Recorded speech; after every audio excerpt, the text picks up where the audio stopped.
those of you who don't know me, my name's Emily Larter. I'm the Growth Delivery Manager at Portland and South Norfolk Councils. I'm also the Vice Chair of Norfolk Constructing Excellence, and I'm going to be your host for the evening, which is very exciting.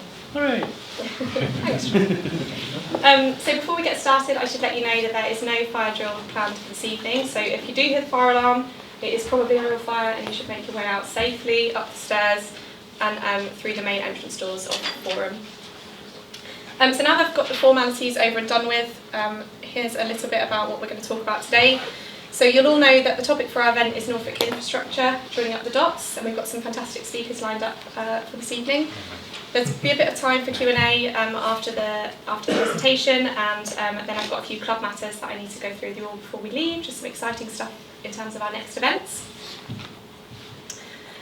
So here's just a slide in terms of who is Norfolk Constructing Excellence, so hopefully you'll see some familiar faces on the slide in front of you. And after a very long few months of soul searching, I'm very pleased to say that we have found a new club administrator who is on screen for you here. So this is Emma Coulson, who you can't really recognise from this slide, but Emma is in the room somewhere. If you could wave, Emma. John, honestly. So welcome, Emma. It's great to have you on board. We're really pleased to welcome you to the group. A quick reminder of the support that we receive from our club members who are on the screen here, and we are also welcoming 2 new members to the club today. So we're welcoming Stereo Consulting and Green Easy, so it's great to have you guys on board as well. And on to this evening's event. So just to introduce our speakers, we have David Allfrey, the Assistant Director of Infrastructure Delivery at Norfolk County Council, and also Jeremy Wiggin, Head of Sustainable Transport, also at Norfolk County Council. Good evening, everyone. I'm not the great speaker. That's Jeremy coming up afterwards, so you'll have to bear with me for the start of this. We're kind of double acting. Jeremy will talk more about the Transport for Norwich. I'll focus on the more major projects and the infrastructure delivery. I'm David Allfrey. I'm the Infrastructure Delivery Assistant Director at the County Council. I'm glad there's so many of you here tonight because I know there's a football match on, so it's quite good to see such a good turnout. So, evening everyone. I'll just start with a bit of background in terms of why we do what we do, and really it's just to sort of give a feel for Norfolk is quite a large place. It's got quite a lot to offer. As you all know, you all live here, and we're actually worth quite a lot to the economy. 18 billion there, as just to throw a number in, and obviously in terms of Norfolk, it's got quite a lot to offer in terms of future growth as well. So we're well placed to accommodate growth, but we need the infrastructure to support that, and that's really why we are doing what we do. As I say, Jeremy, the star speaker for the evening, will update you on Transport for Norwich. I will just talk about the other major projects we've got, and I'm not going to go on about National Highways, A47, there's a whole other topic there, but just to give you a feel for the amount of growth in infrastructure that's going on. So I'll focus on 4 key projects that are listed there. But before I come on to those, just to sort of give a bit of sort of policy context to what we do. Local Transport Plan is a key policy document for us, and you can see there we've updated that in November 21 and implementation plan from July 22. And you can see some of the drivers in there are improving air quality, carbon reduction, but also just looking at the infrastructure deficit that we have in terms of our road and rail networks. We work closely as well with Transport East. They're our subnational transport body, so we work with them in terms of the projects that we promote and how that deals with growth as well. So there's quite a key sort of link between us, and they link into government as well. Obviously, large projects, you need large slugs of money. We go through Department for Transport, generally speaking, to draw down funding. We have to go through a series of business cases, and we start with a strategic case, which is really just setting out why we think we need to do something, what's the problem, what's the issue.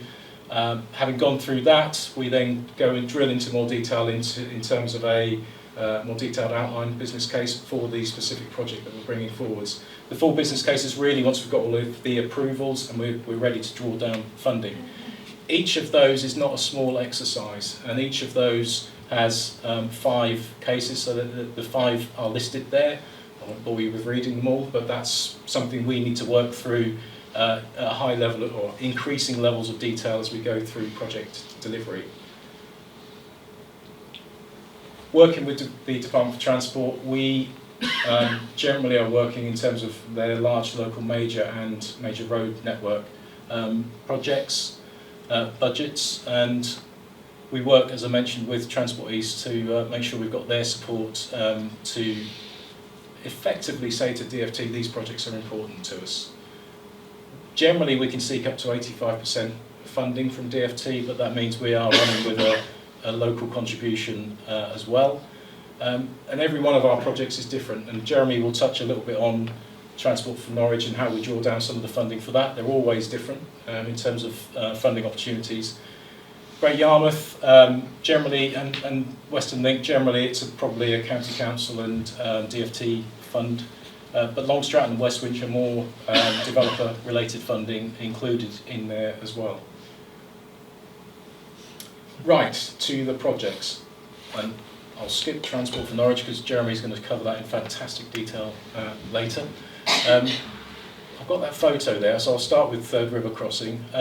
You may have seen something in the press in the last few weeks. Not everything goes to plan. Occasionally, even when the project is running fantastically well, and I hope the detail in the background, which is the new structure, which didn't get damaged, by the way, by all of this. Yeah, you never know what's around the corner, but glad to say that the site is up and running, and most important, no one hurt. So, what is the Third River Crossing? The road on the left there is the A47. We are basically connecting the A47 to the peninsula in Great Yarmouth. Effectively, as you go over the new bridge, if you turn left, you go into the town. If you turn right, you go into the port. And really, what we're trying to do with this project is provide significantly improved access to and from the A47 main road network.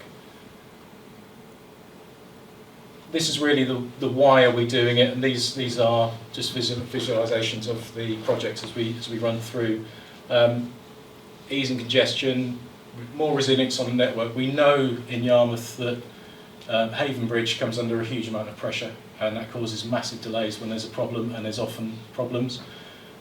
So this will massively improve journey times. It massively improves connectivity to the port and to the A47. So that's why it's so important for Great Yarmouth. It's important for Norfolk. This is all about supporting offshore energy activity. And on that, we took this project through a nationally significant infrastructure project route, which is under the Planning Act. And that really is under the umbrella of a development consent order. So it's quite a detailed approvals process, and it incorporates the planning consent, the compulsory land acquisition, and highway orders under one large order. So it's quite a lot of work to do to draw all of that together. We go through an examination in public process, which is 6 months long, and then you always hope you're going to get the approvals at the end of it. Fortunately we did. We got that late 2020, and we immediately moved to construction in January 2021, 4th of January in fact. It's a £121 million project, and we're reasonably on track in spite of bomb blasts, and that photo is somewhat out of date now. There's been a huge amount more that's gone on. This is in the bottom of the Bastille chamber. It's one of those you don't really get a feel for it till you're standing in there, but it is massive, and it's some really fantastic engineering. Due to open in the summer, and it's already opened up opportunities further in the port. So we're already working on, some colleagues in the room are working on the operations and maintenance campus, which is at the southern end of the peninsula in the main port area, and that's being developed out to support the offshore energy sector. So I'll move on from this project, but I will just say when we get to the end, after all the questions and so on, I've got to fly through. We do drone surveys on a fairly regular basis, so I can fly through the site just for anyone who wants to hang around, have a look at that. So it's only 2 minutes, so it's not an epic film. I'll move on, and I'm really going from the east of the county to the west as I go through our various projects. So this is Long Stratton. It's not a new idea, this one. It's been around for a while. We had a project ready to go in 2005. Unfortunately, funding dropped away. This is now a scheme that's more linked to the housing development as much as it is delivering a bypass as well. It's a single carriageway bypass, 2.4 miles. We've recently updated the cost estimate to 46 million, so it's not a small project by any means, but it's one of our smaller projects, which is ironic. Already confirmed funding from DFT, and we've got other funding from developer and community infrastructure levy. So this is one that's funded from various sources. The why are we doing it? As you'll appreciate, there's lots of congestion in Long Stratton for those of you who drive through there fairly regularly. So dealing with congestion, improved journey times, but as is more the case now with most projects, it's also focusing on improving walking and cycling, and by bypassing the town as well, we're improving public transport provision by making that more reliable and consistent in terms of the operation of the bus services. This comes with significant housing growth. So on the east side, which is the bypass side of Long Stratton, there's about 1,250 homes, and then the west side is 600 homes. We're working with that developer who's working up the proposals.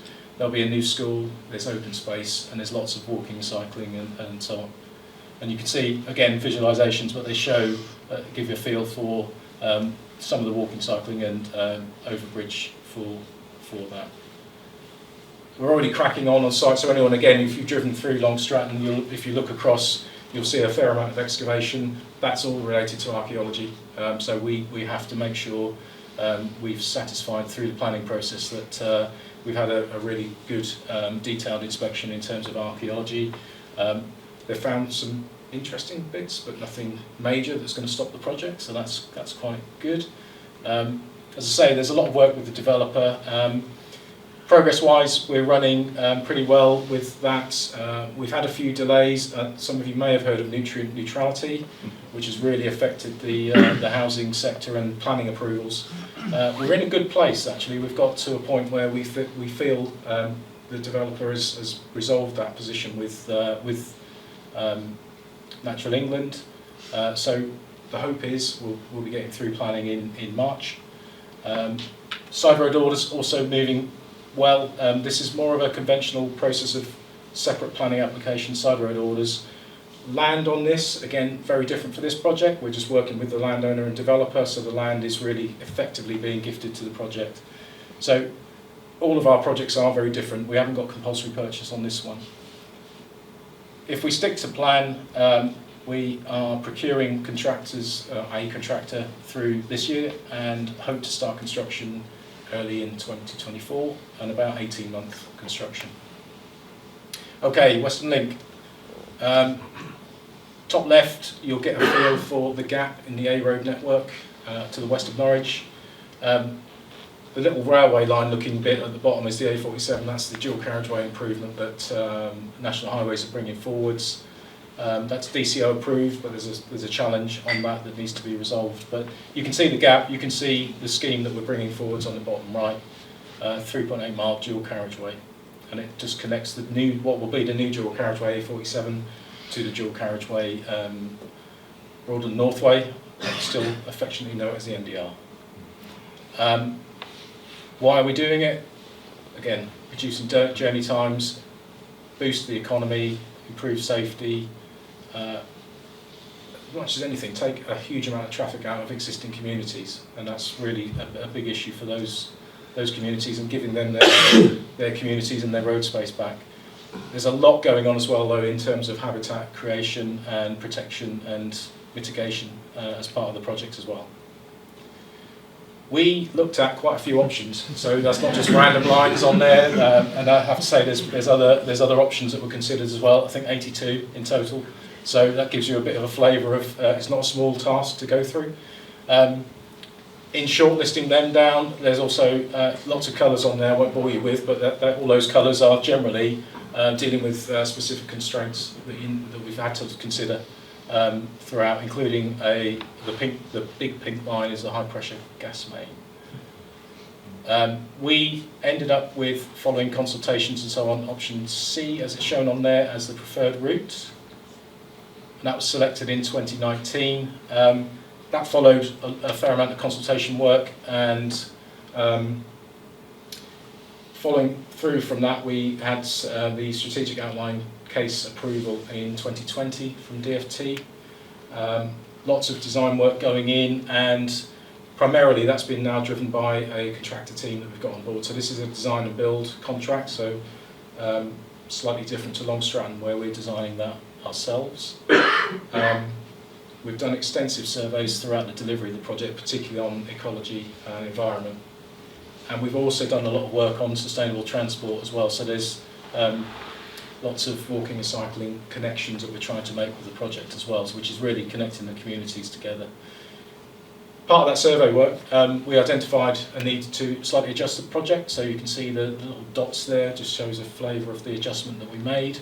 We took that back to our cabinet in July last year to update that and the project more generally. Obviously, things like inflation, worldwide events have put a lot of pressure on budgets, as you probably all will have felt. So we're not immune to that, and we've updated the project through our cabinet. Continue to work with DFT in terms of the funding and the business case approval. So waiting for that at the minute. We carried out a more detailed consultation towards the end of last year, and that will feed into the planning application that's due to be submitted soon in the spring.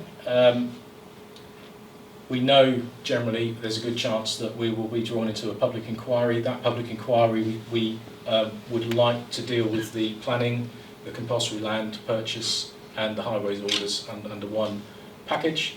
So that's another task for us to deal with.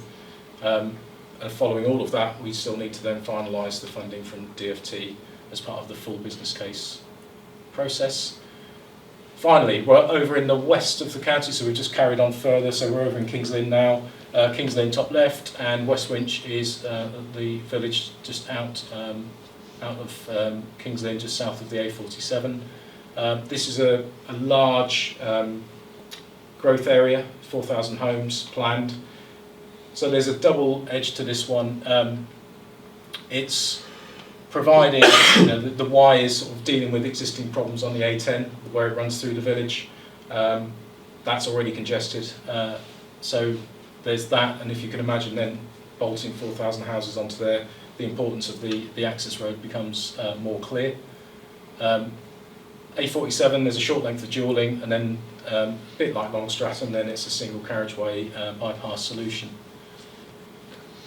Carried out again, recent consultation. This one is working very closely with the Borough Council, and again we are working up proposals for sustainable transport. So this is an absolute key component now of any project. So if we're going through DFT funding, basically you need to have a clear direction in terms of sustainable transport. So that's walking, cycling, public transport. So those proposals will be developed as part of the planning application. Where are we? Running through, we've now got strategic case approval last year. We're now working on the outline business case, so the next sort of key funding stage. We've got the planning application to put in, which we're hoping to do before the end of this year. If all goes to plan, we should be starting works in 25, maybe around a 2-year construction, ending in 27, I think. Sorry, that's a very rapid run through, so I can hand over to the person who can really present well. Oh, so, no question. I'll hand over to Jeremy. Hello everyone. So I'm quite sure how to take the intro, but we'll see how we get on. So I'm Jeremy Wiggin, Head of Sustainable Transport. It's a role I've been in for a fairly short period of time. Before that, I was responsible for delivery of transport in Norwich. So anything that sort of was on the highway improvement programme in Norwich sort of sat under myself. So that's why I've sort of got lots of knowledge on that at the moment. My role now is more county-wide, so it's trying to get people to travel more sustainably across the whole of Norfolk, rather than just focus on Norwich, if that makes sense. But there's an awful lot going on in transport in Norwich, so what I want to do is sort of give you a flavour of what we've been doing, but also some of the lessons that we've been learning as we go along, because I think it's really important that we sort of reflect on what's going on so we can sort of learn from that going forward. So the Transforming Cities Fund is the big sort of fund that we've got currently, and this goes back several years, but we were awarded just over £6 million in what was called Tranche 1, and then £32 million in Tranche 2, with First Bus investing around £18 million in new and refurbished buses.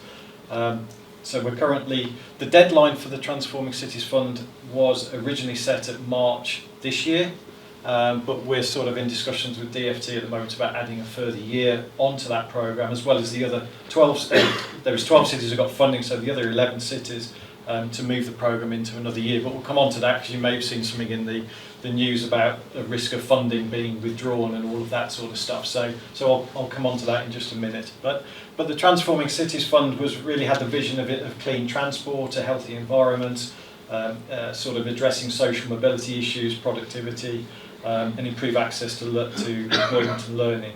So overall, our programme was forecast to reduce carbon by around 650 tonnes across the programme itself. More importantly, I suppose, the air pollution in some areas of Norwich is really bad, and particularly in Castle Meadow, and we're looking to reduce that by around 20%. 3.5 miles of new bus lane, 4 miles of new cycle infrastructure. So these are some of the sort of key stats. But most of the information is on our website if you're interested in looking.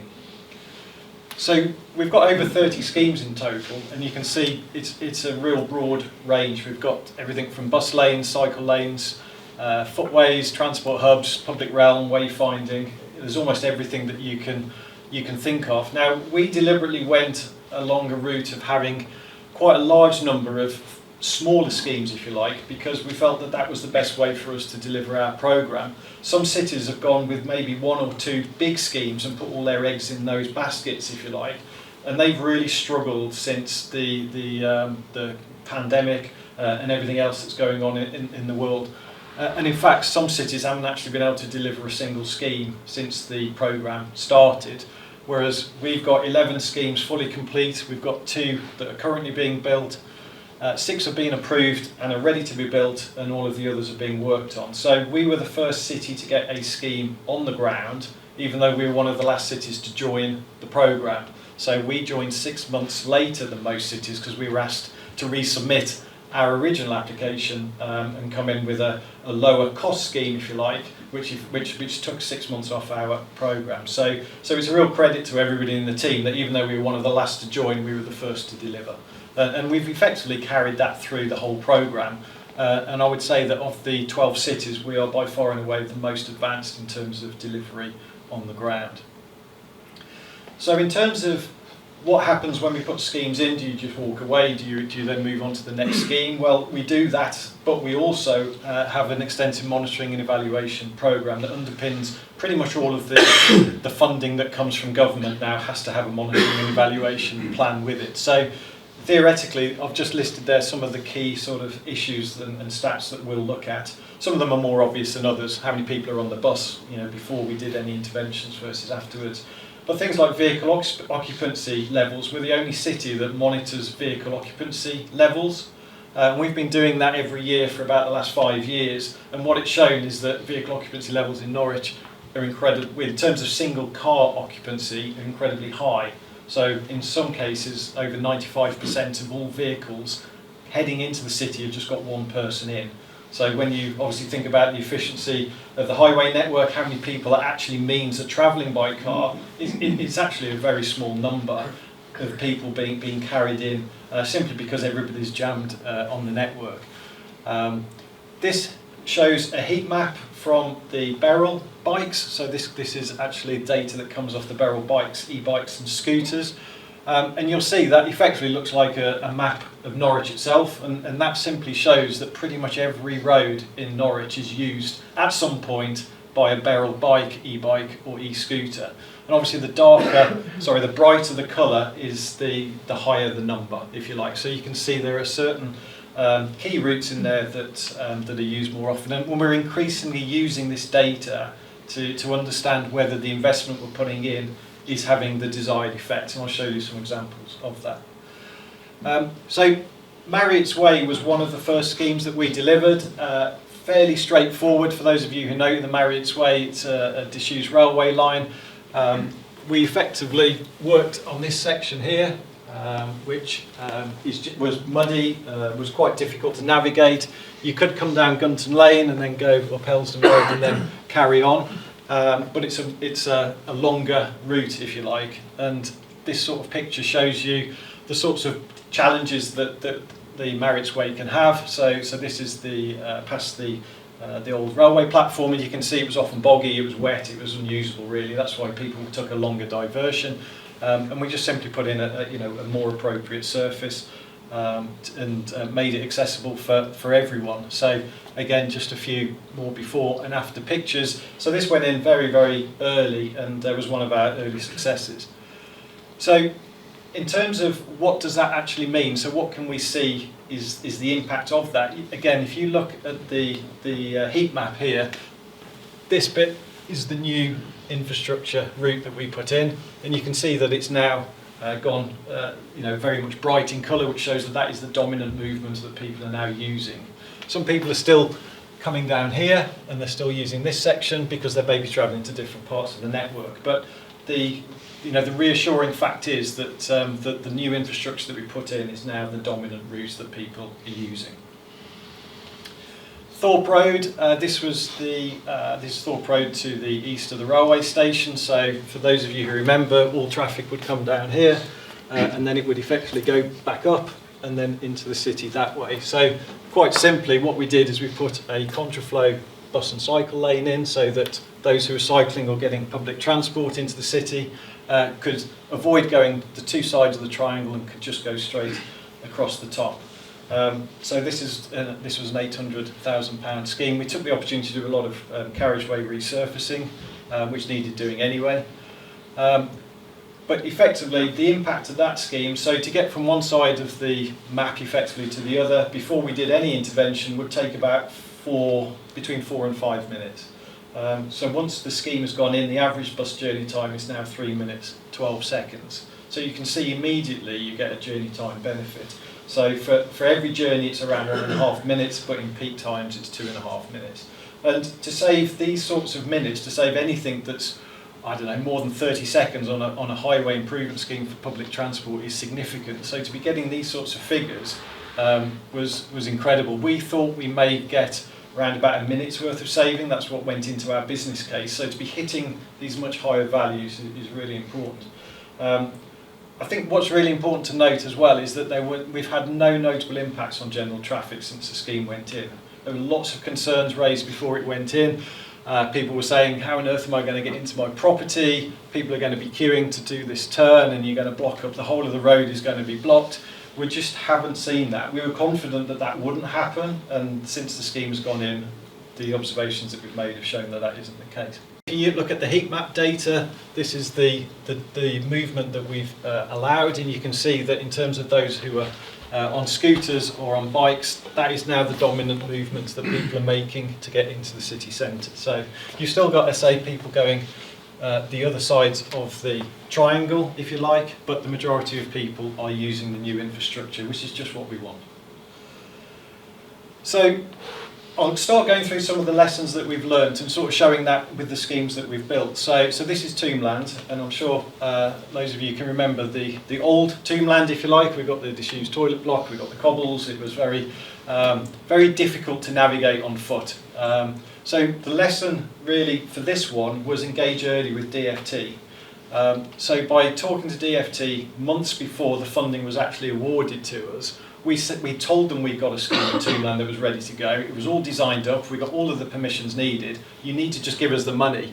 And effectively what DFT did, which is something that they don't normally do, is they granted us the funding effectively ahead of the main announcement. So they said, okay, you guys can have the funding to get on with Tombland because we just want you to get on with it. So we started the work on Tombland before the funding announcement was made. But that showed that we were able to show that we could hit the ground running, and that was important as far as DFT were concerned.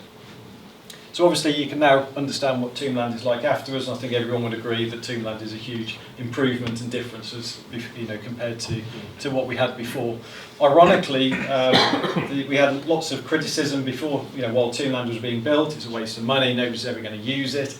And then ironically, after Tombland was built, a photograph of Tombland was used in most of the publicity for the city to say, come to Norwich, we've got places like this for you to enjoy. So it just shows you that people's perceptions change very quickly. So so the lesson number 2 here is that less obvious schemes can still have a very big impact. So this is King Street. For those of you who remember what King Street was like, you can see what the problems are. You've got narrow pavements, which are too narrow for 2 people to walk side by side. You couldn't get a wheelchair or a pushchair on there. And then, of course, you've got all of this major problem with going up and down accesses all the time. A pretty difficult place to navigate. So this scheme was really about widening footways and having continuous road crossings. So that might not appear transformational. You might think, oh, that's a bit boring. But these sorts of schemes do still generate a very positive impact. And this was £1 million scheme, so this is what you get for £1 million, and it's very high value for money. So obviously this is King Street afterwards. You can see that the pavements are obviously, you can see the width of it now. You can have 2 or 3 people walking, even not more, walking side by side. One of you doesn't have to walk in the roadway, and you can see we've obviously got the continuous footways, which means that it's just a much more comfortable experience for everybody. So 2 lessons on this one. One's a repetition, which is again less obvious schemes have a big impact, but this one was around strong relationships with our transport providers. So this one is South Park Avenue, and quite simply we just widened the road where there were pinch points where whilst 2 buses could pass each other, they had to travel so slowly they almost had to inch past each other to avoid sort of knocking wing mirrors. And this is the busiest bus route in the east of England. It's the route out to the UEA, so thousands and thousands of people were being disadvantaged by having to crawl past, buses crawling past each other. So this is a quote from First, and it's just self-explanatory really. The widening has allowed buses to pass each other as planned, drivers reporting how much easier it is to access. So again, this isn't an obvious scheme. This could easily have been overlooked, but because we have a strong relationship with our transport operators, this was a scheme that they were really happy for us to include. So lesson number 4. So squeezing in bus lanes has its challenges. So we've quite a bit of our programme is putting bus lanes in, and you can see how it's being reported. In general, they've been very, very positive. Bus journey times faster and more punctual. But there are things that we do need to consider and sort of lessons learned. So things like if buses are running closer to the curb, which obviously they are because you're narrowing the space for them, you can have noisy and damaged drain covers. It can be an unsettled ride for passengers if you're going down some of the gullies. And then water splashing. Obviously water collects to the side of the road. If you've got buses going down there, you might have a bow wave at times where people who are walking along there could get quite wet. And we've obviously had some concerns from people saying their property is getting splashed. But this is what people said. I mean, people said, don't build the bus lane, I'm not going to be able to get in or out of my driveway. Simply everyone's just going to crash into each other. People are going to forget how to drive, it's going to be an absolute nightmare. And where am I going to park? These are sort of typical concerns that were raised.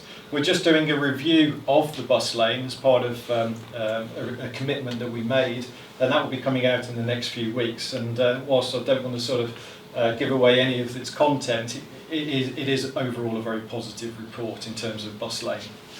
And then this one is a bit of a strange one, but what specification do you have for a bus lane? Because this is something we've been challenged on an awful lot.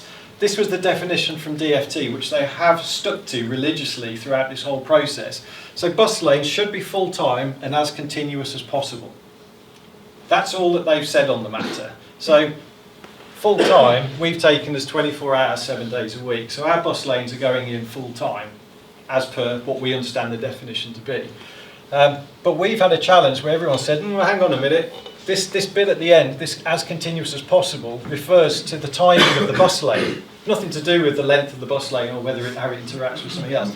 So we've gone back to DFT and said, look, you really need to provide some clarity on this because it is a bit ambiguous and we've got different people interpreting it in different ways. It's not something that they have done. So that's an area where different cities have actually taken a different interpretation. We're running with 24-hour, 7-day-a-week bus lane because of the benefits that you get over the entire period. Lesson number 6, so expect any bus lane install to be a challenge. I think that probably is self-explanatory. They've certainly generated more concerns and objections than any other scheme. I think that goes without saying, particularly where we are introducing parking restrictions. As I say, we are doing a review of the Cromer Road, Aylsham Road bus lane. But you can see the sort of feedback we've had. I mean, look at these guys here. I mean, they're obviously bus lane experts, but bus lane plans branded ridiculous. So this is just a classic, typical headline that we get. And I mean, this guy appeared several times. They obviously clearly liked his photo, but everybody became an expert on bus lanes. But I think to counter the concern, but lesson number 7, bus lanes do generate significant benefits, and we've seen generally they deliver higher benefits than we initially anticipated. So sort of on the theme of media, transport always makes a good story, or is it a good story? I'll leave you to sort of think about that. But you can always rely on it making the news for positive and negative reasons. So again, controversial bus lanes, you can see the sort of terminology that we start seeing in the headlines. Controversial, waste of money. This was an interesting sort of issue that came out recently, which is where the Evening News, in their opinion piece, actually said, well, it would be harsh to block the city's transport projects in terms of funding being removed. So they're quite happy to run with the sort of clickbait, which says, oh, wow, controversial, waste of money. But it would be harsh on them, wouldn't it? So, but I think it's very clear that that is a real sort of challenge for us, is dealing with that. Lesson number 9, so listening to what people say does change schemes. So we've got some really good examples where we've gone out to public consultation and people have said, really not sure about some aspects of what you're trying to do. So these headlines here are to do with the Dereham Road proposals, where our original plan was to remove a pedestrian underpass. We took the decision after the consultation to keep the underpass but still put an accessible crossing in at the same time. But this was really nice words from Councillor Blundell, and we were really pleased that she went as far as saying, I'm pleased that people have been listened to, and that contributing to consultations really is in the best interests of people. This was another recent one, bus stops saved from the council axe. So that was a few weeks ago. Lesson number 10, so people just don't want to adhere to the new changes. So again, you're probably familiar with some of these photographs. 2 of them are of Exchange Street in the city, where we had this incident with a lady being lifted out of the way by the officer who's there. This is the Thorpe Road bus lane. You can see bus lane cameras, the restriction for cycles, buses, taxis. Bus gate, big letters on the ground, and what do people do? They just continue to drive down there. So whilst we've got changes to the network, it doesn't automatically go that everybody says, oh, that's a great idea, I'll just be, I'll adhere to them. So it's frustrating because everything that we need to do about those schemes is correct in terms of the lining, the signing, the legal orders, everything is correct, but people still decide to do what they've probably done for endless years beforehand. And lesson 11, people do change how they travel. So these are some key stats from Beryl. So we've got over 63,000 registered users, of which, I think this is the really important bit, sort of 10,000 people use the Beryl bikes, scooters or e-bikes at least 3 times a week. So these are people who genuinely rely on the Beryl network now as their means of getting around. 2.5 million kilometres travelled since launch. Again, look at these for stats. 37% of e-scooter journeys have replaced a vehicular trip, so either a car, taxi or motorbike. But again, key stats on there, 35% of people have returned to cycling after a break. Nearly half of riders on the Beryl have cycled more often. 40% have reduced their usage of cars, and 52% have used a Beryl vehicle to replace a car. Bearing in mind that the Beryl scheme was launched on day 1 of lockdown, so it was, is that the best time to launch? I don't know. I mean, in reality, it's actually worked out quite well because the Beryl scheme has just gone from strength to strength. So I mentioned earlier there's this sort of review of spending that's going on at the moment, and the Department of Transport has effectively commissioned an external review of the highway improvement schemes that haven't yet been delivered on the ground, of which we've got obviously a number of those. We're not seeking any additional funding, we're simply asking for an additional year to be added. You know, we want an additional year. We expect to hear the outcome of that next month. And again, it's interesting, obviously the media's covered this quite extensively. Obviously, future of the road shake-ups in doubt. So this is the Heartsease Junction, which is one of our big schemes that's yet to be delivered.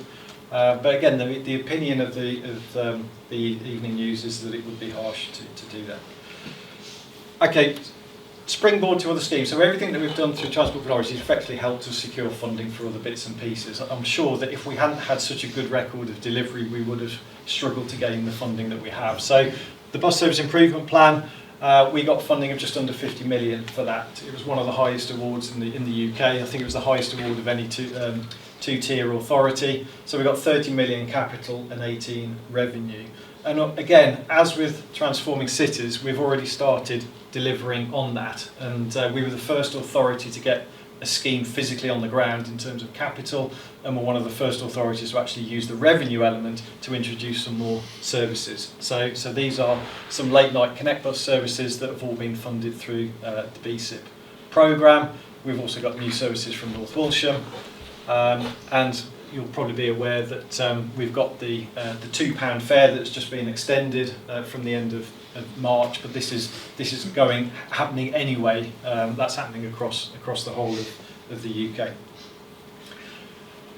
In terms of other bits and pieces, we've got 15 zero-emission buses coming to Norwich. So that's the first zero-emission buses that we'll have had in the city through the Zebra funding. Again, as David mentioned, we have to go through business cases for everything. So even to get the funding for 15 buses, we had to do a full 5-case business case, which is a sledgehammer to crack a nut. It really is. But that's what the buses will look like. They're being made in Northern Ireland, and they're going to be run by First Bus. The First Bus themselves are putting funding in. And then I've already talked to a certain extent about Beryl, but again, these are some more stats that you can have a look at. This just shows you typically what happens in a month. So 45,000 journeys. You can see that the majority of them are scooter journeys, 30,000 of those, 131,000 kilometres travelled, and the average distance is 2.89 kilometres.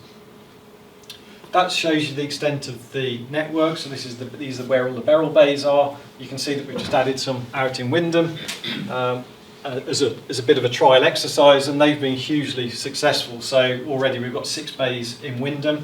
We were only going to have 1 or 2, but 6% of the population is within a 5-minute walk of a Beryl bay. At the moment, we've got 95% of all journeys on the Beryl network do end in a bay. So there's reports of scooters left everywhere, people are tripping over them, they're an absolute liability. It's just not happening. Might be isolated cases, but on the whole, pretty much every journey is ending and starting where it should do. But this is an interesting stat. So this is just in last month in January. There were still 652 people who joined the scheme for the first time, which is 21 new riders a day. So the interest in the Beryl scheme really isn't showing any sign of sort of dropping. The interest is still growing, which is really positive to see. We've done lots of public engagement in shared mobility. We were the first authority to run e-scooter skill sessions, so this is something that we now operate. So people can try them out before you sort of use them for the first time. And we're also using for the first time some virtual bays where they're marked on a geo fence basis, but you don't actually have any physical infrastructure on the ground. And this was something that Beryl have done quite recently, is working with the football club to encourage people to go to the football matches in a sustainable way. The other thing that we're starting to use, which is quite interesting, is starting to look at the different types of people that we have living in Norfolk and what are their tendencies to use different modes.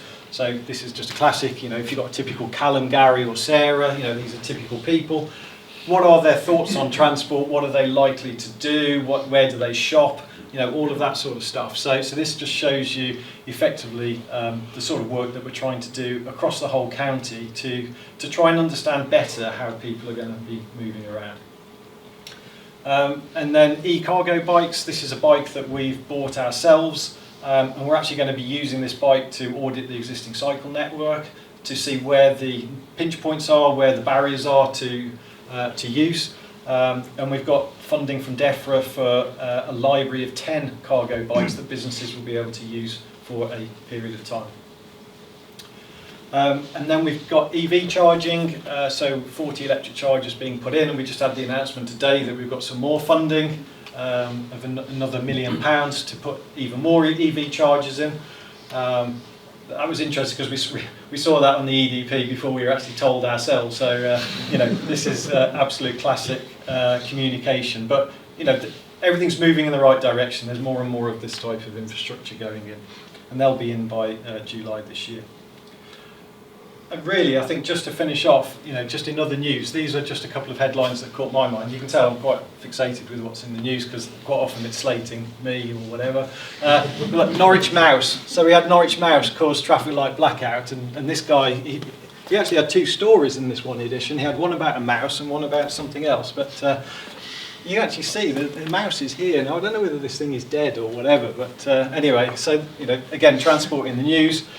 But you know, Norfolk named one of the best places in the world for cycling. So you know, we must be doing something right across Norfolk. And then Norwich offers one of the UK's most climate-friendly commutes. So whilst we may get lots of sort of negative press or people unsure as to whether what we're doing is actually making a difference or not, these sorts of headlines and this sort of coverage must show that we're doing something right. So I thought I'd just finish on a bit of a light-hearted view. You can see that we're. Oh, the other one, I remember what it was. This guy had reported that a bin on St Stephen's, it had opened, and he felt that it was a real safety hazard.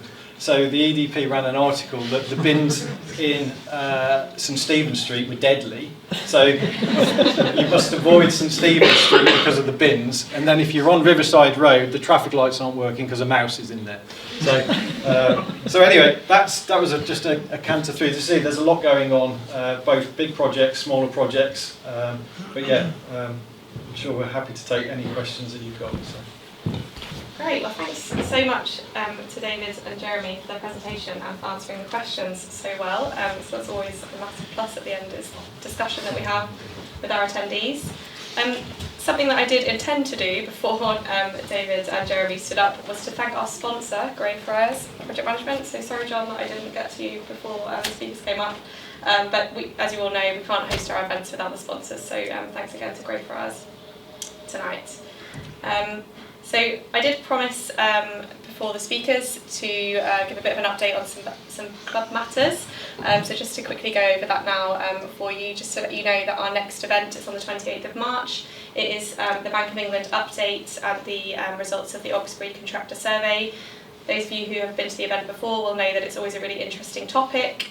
So I'm sure that it will be as interesting next month, particularly with some of the things that we're seeing kind of in the macroeconomic environment. So we'll be going live with tickets on that relatively shortly, so keep your eyes peeled for that. Just to let you know, the Norfolk Constructing Excellence Club Awards are on the 27th of April. I'm going to come into that in a little bit more detail on the next slide.